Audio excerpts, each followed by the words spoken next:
Hello, hello, hello. Welcome to another episode of Not Your Enemy Speak Out Sessions. It's your girl Shannon. I'm here with the one and only Mr. Jared L. White. Good morning, good afternoon, good evening. Ready for another episode. Can't wait to do this with you, Shannon. Yay. I am so excited for today because we have such a special guest. She's one of my best friends. She is a writer, a wife, a development producer, co-host of Hope Today of Cornerstone Television Network, the one and only Sydney Goldman. Hello, hi. I'm so excited to be with you both. This is like a big reunion. I feel like know. a family reunion. Like, oh yeah, so I forgot to add, she is a Temple alum. We all went to school together. Sydney was my neighbor across the street. Oxford. Yes. Yes. Oh, I miss Temple days. So, so before we start really getting into the actual interview, I want to give you your flowers because I said we went to Temple together. You are one of my best friends, and just seeing how you've grown and evolved over the years. And like, honestly, this is a long time coming. We are going to talk about your book that's coming out, which literally has been like brewing since college. Like, I literally remember having conversations about you writing a book in college and for it to come out now.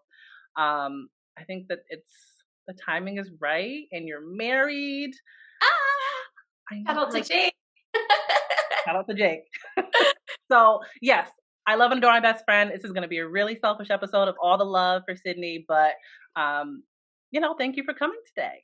Well, I just want to say from the bottom of my heart, I just appreciate you, Shannon, and you, Jared, just giving me the opportunity to be on here, to share my heart, to share a little bit of my story.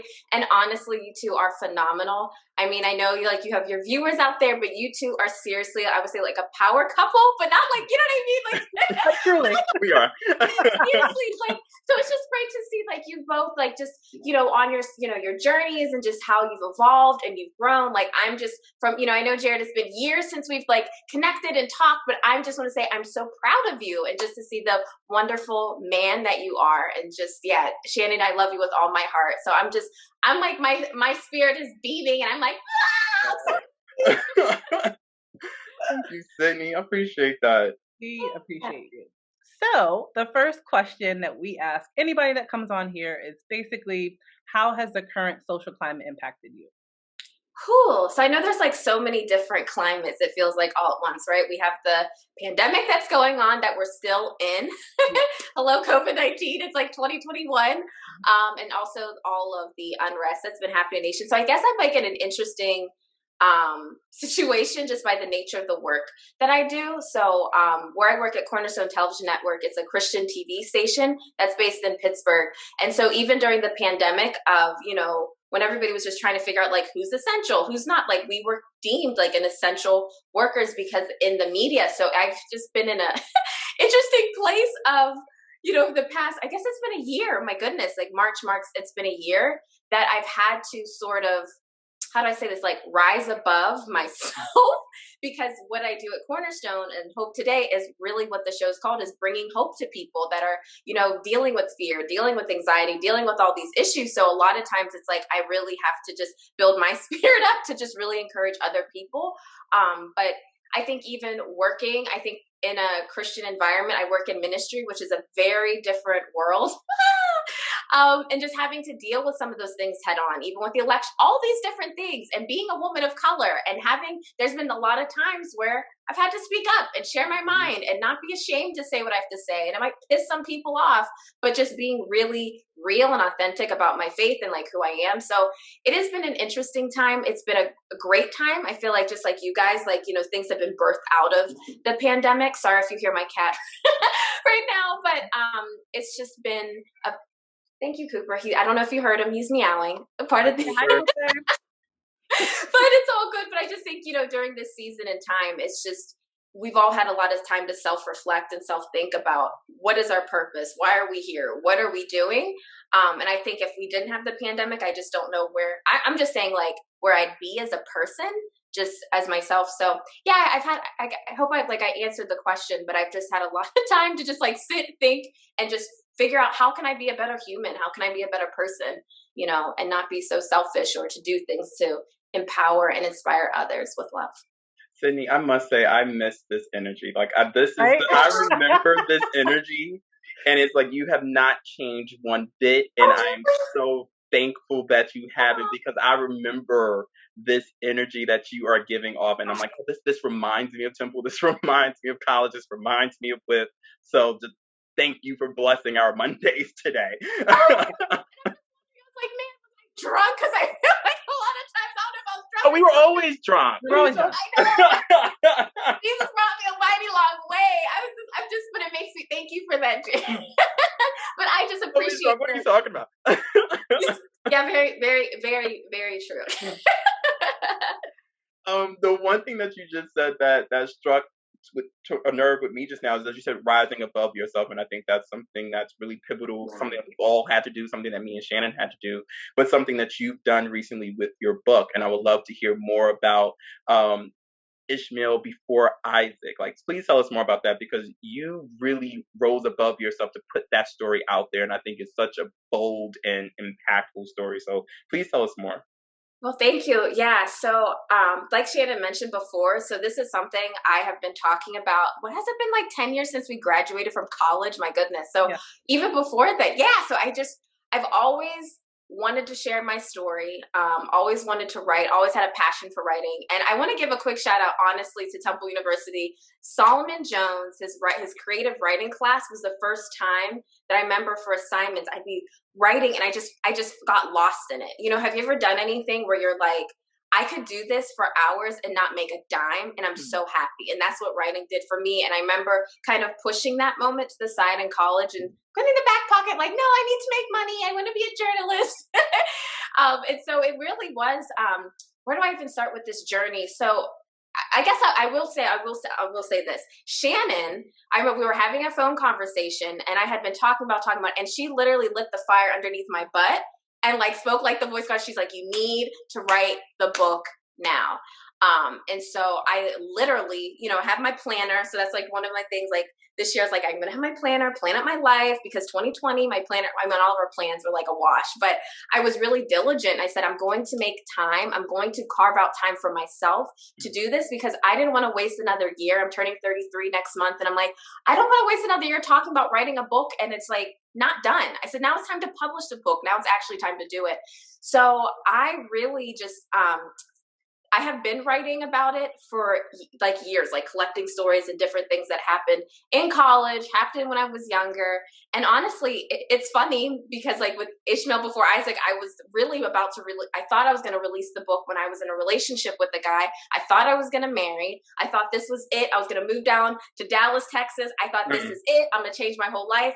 And it did not happen. And so that arrives me to how the whole book title, Ishmael Before Isaac, if you're listening, probably like, what is she talking about?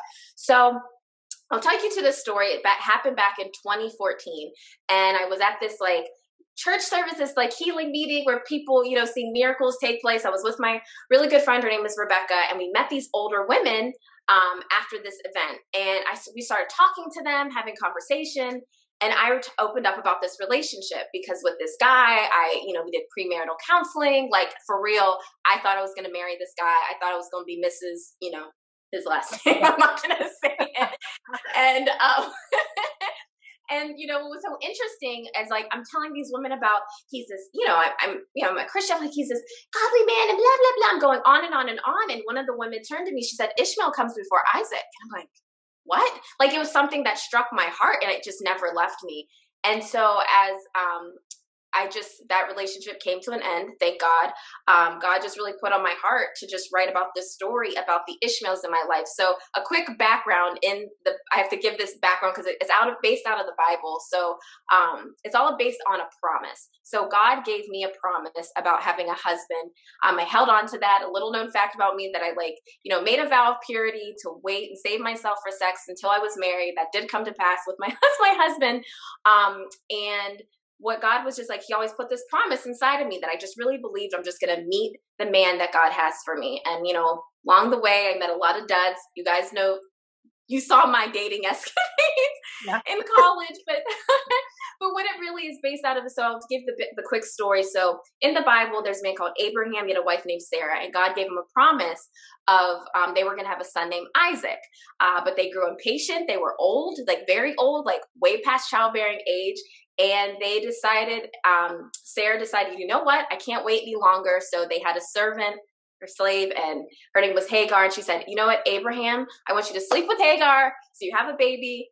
So you can have, this is like kind of our fulfillment of the promise. His name was Ishmael. So this whole idea of Ishmael before Isaac is that Ishmael came before the promise. And so it's another name. Ishmael is another name for counterfeit. So I think a lot of us, you know, through our dating, through our situation, we've encountered a lot of counterfeits. You know, I don't think there's a lot of people that when they're dating, you know, you're like, oh, this person's the one. And then it goes and it turns out to be this great happy ending. That's just not the case for a lot of us. And so that's what I just wrote about. And just to really encourage women, especially just to know the red flags and certain things to warn them about when you're dating a man. Because I think a lot of times as women, you know, our heart is, we want to be married. We want that. We have that desire, but there's a lot of men that will play some games and say stuff to you and say like, oh, you know, it's meant to be, or blah, blah, blah, these different things. And that's not the case. So in the book, I go through my journey. I go based off 5 Ishmaels and go through real things that have happened, real things that men have said to me that were, made me stop and think like, this isn't right. This isn't the one for me. And making really tough decisions. Like some of them are really great guys, but I had to make that choice of, am I going to just stay for the sake of a relationship, or am I just going to put my faith, trust in God on my promise and wait for my husband? So that's where Ishmael before Isaac comes about. And so, speaking of things that men have said to you, that light my flame when you were, I don't want to give too much of the book away, but that hurt me. Right. And so I can only imagine what a 12-year-old Sydney, you know, would have, how you would have taken that on. So this book is just really good because, like I said, it's just such an honest take on the journey and how important that journey is. Do you still feel that way? Do you feel like that journey is still very important to get to where you are? Yeah, I think so what you're talking about, the lighting my flame, so it was like a scenario that happened when I was I was in middle school, and a guy, that's how he like broke up with me at like 12, and I was like, what? But I think it's really important. I think there's a lot of times, you know, I think oftentimes when we go through heartache, right, we want to kind of hide it and push it away, be like, I'm over it. But when do we really sit and think about it and ponder it and just kind of ruminate and be like, okay, this is what went on? And I think the more that you dig into that pain, the more that you don't just put like a Band-Aid on it, but allow your spirit to heal, you're able to move forward and be the person that you're called to be. So when the right person comes along, you can be all that husband, that wife that you're called to be. And so for me, I just felt like really sharing my journey is so important, just to say, one, you're not alone if you're having these failed relationships. You're not alone if you get dumped by dudes or you get rejected. It's part of the process. But I have learned so much about myself, and I realize what I'm going to stand for and what I'm not going to stand up for and what I'm going to let go of. And honestly, like I look, if I would have fell into these situations, I wouldn't be where I was. I probably would be miserable and I'd probably be divorced, you know? And so I just think it's so important that to share our stories, to share our pain, to share what we go through, to learn from it so we can grow. And it really, honestly, it shaped me as a woman, and just really built my faith in God and trusting in him. Cause I'm like, all right, God, like I'm trusting in you, Jesus, to send me a husband, you know? I mean, this is hard. I'm sitting here trying to like not have sex. You know? It was a faith walk. I mean, I was 29 when I got married, you know? So it's just about like a faith walk and trust. But I just hope women walk away knowing like, you're worth it. You're valuable. You're precious, especially in the eyes of God. And I just think a lot of women don't hold that and get into relationships just thinking that man's gonna be their end all be all. And I'm like, no, girl, you gotta be whole and healed before you get into that relationship, especially when it comes to marriage, because it ain't easy. Girl. So, I mean, I have so many things to say about this book because, you know, we've talked about it. I think that as a woman, there are certain, like Jared said, like that flame one, I feel like it's so relatable, and also has you do a lot of reflection. Like it's kind of like a guide to self-reflect on your relationships, in addition to kind of like motivate you to wait for whatever it is that you desire, whatever you're manifesting, or whatever God's promises for you in a life partner. You have to be patient enough to wait, because you could easily settle Mm-hmm. for something that's not what you're meant to have. And I feel like a lot of people in this world have done that. And I think this was like such a beautiful way to kind of say all that in a way better way than I just said it. Oh, no. You did great. Now wait, now if it comes with a car and a house, do you still settle then or no? Depends on what you want. But that's what, like, but my whole thing. JK. Depends on what you want. What's your promise? Well, you know what I think it is? Okay, so I'll give a little, like, because even with the whole, like, the flame, and just, like, you know, never be it, like, never let like, I think there's sometimes it's like, you have to realize the light that is within you. I think that is the biggest problem. And if that is damaged and you don't see your beauty, you don't see your value, you don't know your purpose, you will just get into bed, you'll get with anybody just to be, like, feel that complete and wholeness. And that's not what makes a marriage or a relationship. I like that one term, like, what is it, Jerry Maguire? Like, he completes me. That is the biggest bunch of bull crap I've ever heard in my life. No man is supposed to complete you. No woman is supposed to complete you. It's supposed to compliment you and see the light that's within you, to see what the purpose that's inside of you, and want to honor that, you know? And so I feel like if I'm getting away from your question, your statement here, but I think, like, it's so, I think people don't take the time to realize the seriousness of marriage and being married now. I'm almost married for 4 years. I mean, I'm so glad I had the time that I learned these lessons and I knew who I am, because if you go in there completely broken and shattered, it could be devastating. Right. And that's my heart for, like, women, like, you know, like, don't get into a relationship in a situation where somebody can literally, like, manipulate you and use you and put you into this box. I was in a relationship with this, he tried to control me and put me into a box of, I was supposed to be this, and I'm like, that's not who I am. If I didn't know who I was, I would have fell for that trap just to be like, oh, I got a ring and I got married. It's time for us to, like, grow outside of that and be real about what marriage is. And I think when it comes to, like, anyone's listening and you're waiting for a spouse or waiting for that person, like, make a list, you know? And I think, and Jared, to answer your question about the house and the car, that may all look good. I know people that they fell for that. The relationship didn't go anywhere, because I feel like it was like their bait, like, oh, look what all I got. But really what matters is what's in the heart, and looking at, like, the heart of the person and if they really align with where you're called to be, you know? So. And it's really all about looking. I think you're hitting it. I don't think that are secure enough in ourselves to look at ourselves and identify the fact that we are hurting and that we haven't healed. You know, I think we're all dealing with traumas from our past, and you need to heal that before you can move forward to do anything. And I think that a lot of us are not either skilled enough or knowledgeable enough or self-aware enough to even do that. So the fact that you took the time out to do that so you can get your blessings is amazing.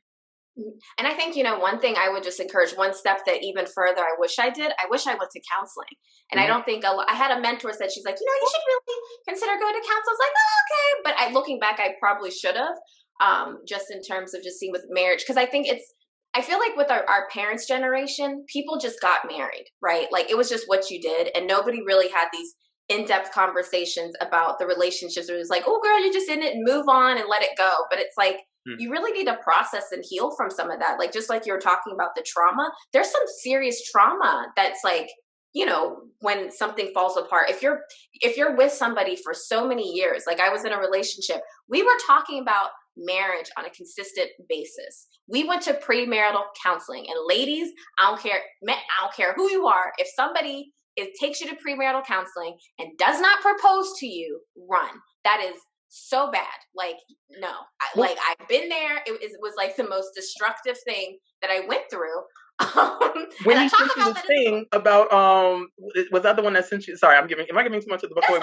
When he sent you the thing about the signs to not marry someone or something like that, I was like, well, what was the point? What was the point in this?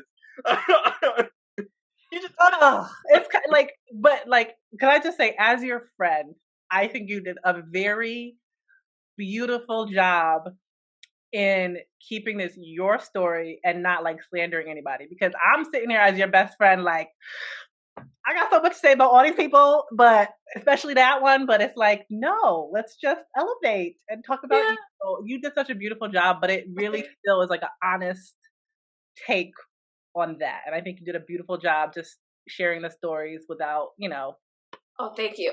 And I'll be honest, I had to pray because like when I went through a lot, edit through edit, because I think the difference is I'm married. And so I'm Jake's wife and I yeah, have to be aware of that I could say some stuff, just thinking like, it's not like I was Sydney Grant, right? And that's yeah, when I was single, but now I'm Sydney Goldman. I'm this man's wife and being respectful of like, I can't put all these details in, you know what I mean? Just out of respect for my husband. And he knows the stories. I mean, we were very open and talking about it, but to go back to that one Ishmael, yeah, we talked about marriage. We talked about, I moved in with my mom.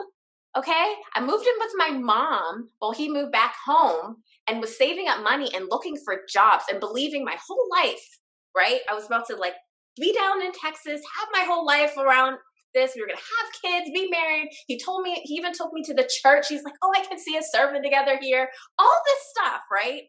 And then I read the text you're talking about. So he sent me a text about a conference he went to about how not to marry the wrong person. And we're still in a relationship. I'm like, it was crazy, but it was really God time after time giving me red flags. Like, I'm trying to give you a hint here, but because I was so stuck on, I really want to be married. I really want us to be together. I didn't step out when I was supposed to, I even like shared, I'm not kidding. I had 7 dreams in a row. I remember it and I was in a wedding and we were about to, things were about to happen and it never happened. Like I was in this ugly wedding dress. We never made it down the aisle. I mean, this is before the relationship started. There was all these red flags that God was speaking to me. And I just wasn't listening because I think what even a lot of times happens is we have made marriage such a freaking idol in our culture. It's ridiculous and it's sickening and we need to lay it down. And so if you go into that and you're like even I see people like posting, oh, the wedding and all that. Child, let me tell you, it gets real serious after you say I do, okay? And that's my question to both of you ladies. How much of it do you think it is for women and some men that they're so concentrated on the day and not the whole union? Like, do you think that that's the issue, that people are just concentrated on this day of festivity and not the... I'm not married yet, but like talking to Sydney and other men, it's like even when I did the premarital counseling with my fiance Josh, and my pastor said, he's like, please don't waste all the money on a day. He's like, it's just a day. You're not going to remember half of it. He's like, do what you want to do. He's like, but that's just my advice. He's like, a lot of couples will not even invest in therapy or premarital counseling, but spend, a mortgage on a wedding that wasn't even meant to happen in the first place. So, me and Josh had made that, that and Sydney knows, but like the discussion is, I want the day to be about the covenant, about our relationship. I mean, it probably would have been a little bit bigger if it was not COVID, but still definitely not focusing on the day because you probably don't remember. That day is for other people. That's what it's turned into. It's turned into a party for all your friends and family to showcase like, yeah, we lit. And weddings are fun, but that is like, the marriage is like, that has nothing to do with that. Yeah. That's so good, Shannon, because one thing, looking back, I'll be honest, like we spent $5,000 on our wedding. We didn't have 30, like the average is like 30, 40 grand to spend. I mean, I'm like, first of all, where are people getting the money from? Right. I don't understand that. To me, it just doesn't make sense. And so just looking back at that day, honestly, it's a lot of stress. There's just a lot of things that go into it. The advice that somebody told me, they're like, Sydney, just take a moment to take it all in. And because it's like, everything just happens, boom, boom, boom. I just think there's so much put on like, the photographer, the dress, all of these external things, but nobody really talks about what's really happening. And I'm just going to be real. Like, I remember a pastor said this is the realest thing I've ever heard because it's true. He's like, a wedding is a beautiful thing, but it's also a funeral service because it's 2 people making a commitment to say, I'm going to lay down my life for this person. You have to die to yourself. And so I think if you don't learn that process before you get married, that's why a lot of people have issues. A lot of people have struggles. I mean, even I have family members that they were married for years, got divorced, got remarried, and they call me, they're like, Sydney, this is really hard. Like, it doesn't matter. Like, I'm just saying, like, marriage itself it's a really hard thing. It's a beautiful thing. It takes work, but I think it's so important that you go into it knowing who you are and your identity piece and just understanding that because I guess like nowadays when I see Pinterest, because I used to be that one had the Pinterest board of all these different things, I'm like disgusted by it. I'm like, okay, you post all that stuff, but I don't know if you've noticed how many few pictures are posted after the wedding, because it gets real after the honeymoon. Seriously, like usually stuff be popping off at the honeymoon. Okay, like I'm just wait, keeping on it the real. honeymoon? Yes, because it's well, so. and caveat, Sid, I think if you haven't lived together, real stuff pops off at the honeymoon, because then you're like, oh, you do this? Oh, like, you know what I mean? Yeah. Like there's just, it's real. And I appreciate your honesty, because as much as I will tell people I'm honest about motherhood, you are honest about marriage, and it's great. And everyone needs a friend that's just going to be honest about whatever they're giving advice on. Yeah, I thank you for that, because I just think, for me, like, and for Jake and I, both of us, little side note is that both of our our parents went through, there's divorce in our family. So for us, it was really important to focus on the marriage, because I know we saw what destruction, how things happen. And honestly, I'm not trying to be, I'm not trying to be funny, but it's real. Like the warfare, the attacks, the stuff that happens when two people come together in love, in a covenant like marriage, it's no joke. And I think it's so important that you both are like stable of like who you are, and just even being reminded, like, I mean, Jake and I are very honest about this. And this is, I guess, it's getting away from like Ishmael before Isaac. But I mean, there was times, and Shannon knows this, I was like, I don't know if we gonna make it. You know what I mean? So I had to go back to that place of, okay, I know God called this man to be my husband, because that's what I had to stand on when he's pissing me off and we're not getting along and things are, out of control. I just had to go back to that place. Like, this is he's who I waited for. This is who God gave me. And I'm going to stand on that. So that's, I appreciate everything you just said, and we appreciate your honesty. And if you refer back, first of all, I'm just going to caveat this. I'm going to break the news now. This is not your one and only book. This is just the first of many. So I feel like we're hearing parts of future books, but I'm just going to leave that there. What are you going to wage the tongue-tied? What are you going to wage the success of this book as? Like, what's literary success for you when it comes to this book? If it touched one woman's heart. That's, to me, if it makes an impact, that's what it's about. It's not about, for me, I'm not writing this because I'm trying to make money or do anything like that. Really, my heart is just to touch one woman's heart. And if one woman can say, like, that's my story, then that's worth it to me. I'll share this really quickly. Actually, I was at a church service, and I was with the one Ishmael, this church service, and I got like this word. This pastor, he like looked at me, and I think I was in Southwest Phil. I don't know where in Philadelphia, but you know how stuff be with the bars on the windows and stuff. It was on this church, and I'll never forget. This pastor looked at me and he said, "You're going to write a book, and when we say that's my story," and that's my hope, is that somebody can look at my story and say that's my, look at my story and say that that's their story, and know that there is hope at the end of the tunnel. Like, I know so many women that are discouraged right now. And so my heart is, I don't want anyone to be discouraged. I want people to find hope. I hope they laugh. I hope, when you read the book, I hope you laughed about, because some of this stuff is really ridiculous that's happened, but to know that, you know what, God is good. And, if he did it for me, I know he's going to do it for you. And that's really, honestly, that's all I want. If one person, to me, it's a success that you guys read it. Like, and if it made an impact, amen. That's it. And I know that you're speaking for women, but me reading the book as a man is still, it were some cues that things lit to me too, just understanding red flags. I think that was a key point in the book, and understanding your discernment and understanding when to move forward and when not to. And I think that applies to both men and women, because I think there's moments where, I find myself in a situation, I'm like, you saw this coming miles away. What is wrong with you, Jared? So, so like that it touched me too. So, men and women, I think we all are going through the struggle of finding that person, but it really starts with us and starts from the inside. Yeah. See, that just makes my heart like, because my husband's told me one day, like, I was like reading, I was like, hey babe, what do you think about this? But did he read the book? Like, how did he feel about it? Did he read the whole book, or did you guys just have conversations about it? So he's known I've written about the book, and so I was actually reading out loud to him, truthfully, like the different part. Because Jake, he's not like a reader, so I was letting him know, but he has honestly been so supportive of me. Like, he would even, like, there would be times he's like, did you write today? You know, like he really pushed me. And that's the one thing is like, just even going back to that, like if he lights his flame, like during our wedding ceremony, we had the unity candle, where it's like two candles coming together as one. I feel like I'm getting emotional. Gosh, maybe it's like PMS, but just to be, but just to be with somebody that like he saw the light that was in me, and he was like, I want her because I see the value that's in her to light his flame, so we can make a bigger flame together.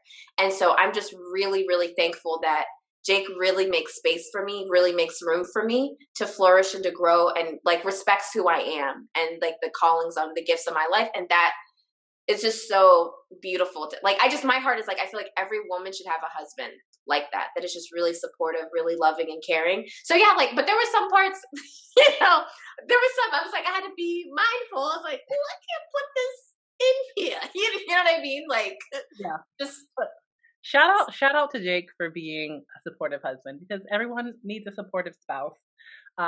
But I want to take a turn, because I know that me and you have personally had conversations about this, and I really want to touch upon this in the podcast episode, because you work and have worked in a news kind of environment, and I know we've had personal conversations, and I just want to get your standpoint on like what's the feeling you get, because you only talk about yourself working in the news environment and the reflection that you see with Black people, Black women, Black men, in this kind of social climate of news and multiple news outlets. I know that's a very big question, but what's it been like for you personally? So I guess like when I worked for the local news station here in Pittsburgh, it was okay. So it was really interesting because I was working there when Trayvon Martin, it just started happening, like Fergus, everything. That's when I was there, when all these things are breaking out and really having to face it like head on. I remember I'll never forget going to the National Association of Black Journalists Convention in New Orleans and seeing Trayvon Martin's mother there, and one thing she said that hit me, that always stuck with me. She's like, for this, you guys are just writing, these are headlines, but this is my life. Like, this is just a news feed, but this is my life. And just that really deeply affected me, because I think a lot of times we get so caught up, it's like, oh, we're watching this news and this and that, but these are really people's lives that we're talking about. Like, this is impacting people. And so I think being a person of color in the newsroom, it was hard. I'm not gonna lie. Like, there was times it was really hard because you have to be objective, you have to do certain things, but there would be times when I just started saying, you know what,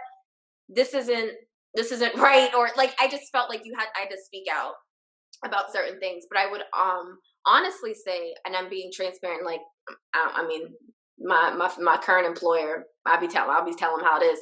It's been really, really, it tested my faith, because I work in an evangelical am I back? You're back.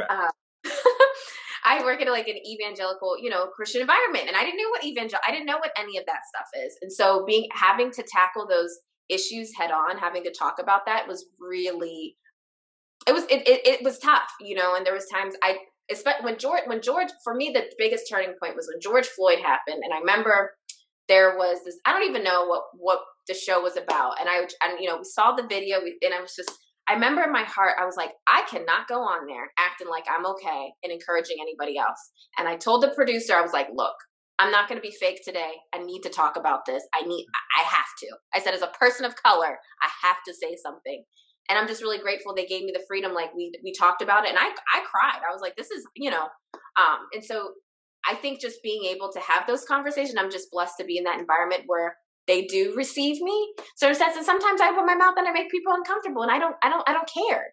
I'm just like, I hope someone from my job don't watch it. But anyway, like, I just feel like we're at a season and we're at a place in time where we cannot be silent. We cannot remain silent. It's important because people are waiting for us to lift up our voices. And what I'm finding, they don't know. They want to know. I've had coworkers that are like, tell me how you feel, just having those conversations. So I think sometimes we have to be the catalyst to make those things and those changes happen. Once again, I'm so happy that you're here talking about this, because I feel like you've always invoked that type of energy of just talking about what it is and what's happening. I don't think you ever shied away from those types of conversations and going to the public with what the hell was going on. So thank you for doing that and using your platform to have that conversation and not be fake, because this wasn't this was a year that us as Black people and people of color, where we couldn't be fake and we can't. You know, the way things have gone, we can't even no longer do that. So thank you for doing that. And once again, thank you just for being Sydney. Thank you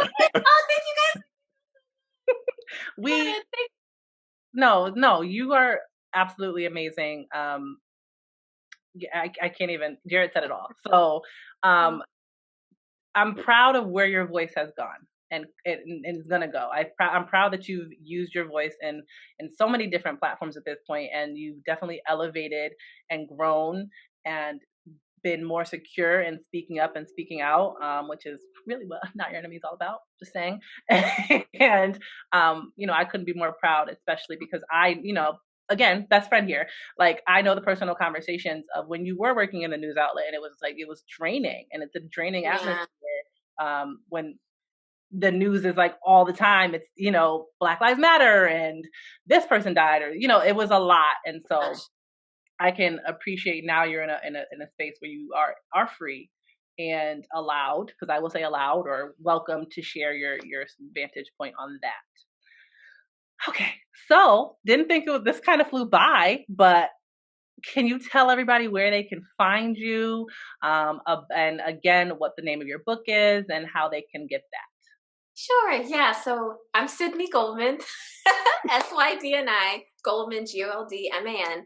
I will admit, Shannon knows this, I am not the biggest person like on social media. I tried, but I fall. But you can find me on Facebook, you can find me on Instagram, and I'll also give you my personal email address. So if you want to reach out to me, have any questions, I'd love to follow up with Sydney, SYDNI.Goldman@gmail.com. And the book is called Ishmael Before Isaac, How I Spotted Counterfeits in Dating and the Waiting. Woo! Thank you again for coming on. We really, really appreciate you.